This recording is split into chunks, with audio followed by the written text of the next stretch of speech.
My responsibility was project leader or the senior project engineer.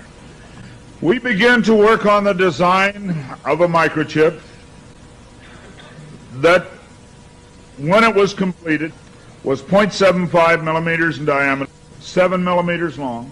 It was the size of 1/4 of a grain of rice. Again, I want to say that I was not a Christian and there were no Christians there. They said they wanted this to have a power source and be able to emit a signal. And they told us they wanted us to use lithium as a battery source. Lithium's used in watch batteries, it's used in heart pacemaker batteries, it's used in a lot of places. I designed into this microchip a little charging circuit that would charge that battery. This sounds like a lot of technical things coming together, but if you'll bear with me 1 minute, you'll see what God has laid out about this microchip. When we discovered that we needed to be able to charge that battery, I needed a temperature change, a change in temperature, to cause current to flow through that little charging circuit that would charge the battery. So we began to investigate and find out where in the body does the temperature change the most rapidly. We spent over $1 million in taxpayer money, and when the results came back, there was a lot of information. We divided it up amongst 3 teams and then came back together with that information. It was determined that there were 2 places in the body that were ideal for the microchip. One was just below the hairline on the forehead. Every mother checks their child's temperature right here. So we could have paid the mothers $1 million and saved. I never saw a mother check their child's temperature on their ankle. Always right here. The other place was the hand, the right hand preferred, because most people are right-handed. This didn't bother me, and it didn't bother anybody else on the team. The hand seemed a good place. Nobody wanted it here. And so the design work, everything was completed. The microchip was done.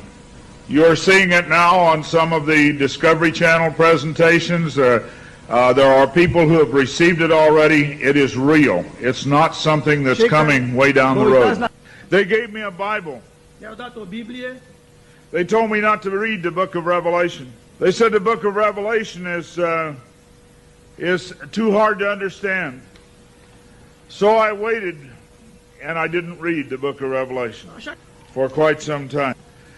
Then one day I came to Revelation 13, verse 16. And he caused us all, both small and great, rich and poor, free and bond, to receive a mark in their right hand or in their forehead. I didn't like what I saw. I went back and looked up the word mark. I went to the Strong's Concordance, and I found that John had used 3 words for the word mark. Charagma, charicature, and charax. That was from the Greek. I looked at those words. They talked about a scratch or an etching. They talked about a lot of things. And I said, God, this isn't it. We didn't do it. He said, go to the word for 666. The word is chixestigma. In the Greek, it says to go to 4742 as a cross. The last half of the word chixestigma.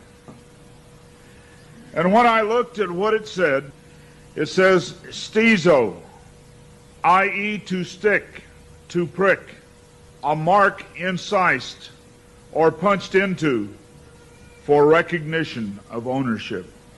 I thought about the little injection tool. The end of it is called an incisor.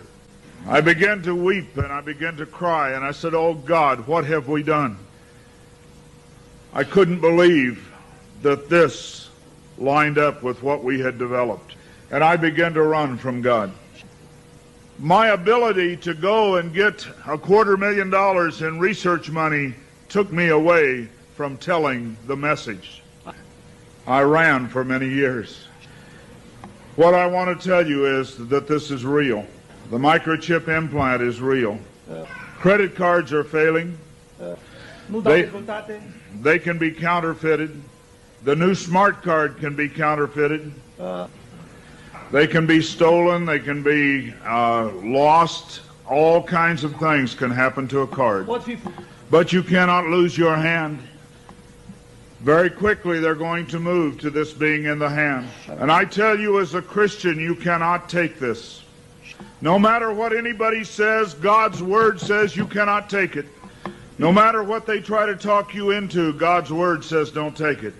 In Revelation 14, verse 9, and the third angel followed them, saying with a loud voice, if any man worship the beast in his image, and receive his mark in his forehead or in his hand, the same shall drink of the wine of the wrath of God, which is poured out without mixture into the cup of his indignation, and he shall be tormented with fire and brimstone in the presence of the holy angels and in the presence of the Lamb.